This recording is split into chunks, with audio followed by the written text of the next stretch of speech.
മട്ടന്നൂർ ചാവശ്ശേരി പറമ്പിൽ ചാരായവേട്ട excise നടത്തിയ പരിശോധനയിൽ 150 litre വാഷും 2 litre ചാരായവും പിടികൂടി. ഒരാളെ അറസ്റ്റ് ചെയ്യുകയും മറ്റൊരാൾക്കെതിരെ കേസെടുക്കുകയും ചെയ്തു. Mattannur excise inspector Lothar L പെരേരയ്ക്ക് ലഭിച്ച രഹസ്യ വിവരത്തിന്റെ അടിസ്ഥാനത്തിൽ ചാവശ്ശേരിപ്പറമ്പ് ഭാഗത്ത് 2 വീടുകളിലായി നടത്തിയ പരിശോധനയിലാണ് ചാരായവും വാഷും പിടികൂടിയത്. മുഖപ്പറമ്പ് ഭാഗത്തെ ഷൈജുവിന്റെ വീട്ടിൽ നിന്നും 25 ലിറ്റർ വാഷും 1 ലിറ്റർ ചാരായവുമാണ് പിടികൂടിയത്.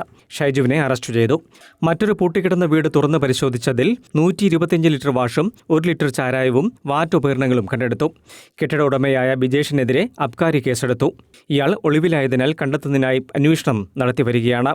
വീട്ടിനുള്ളിൽ പ്രത്യേക അറയുണ്ടാക്കിയാണ് ചാരായവും വാഷും ഒളിപ്പിച്ചിരുന്നത്.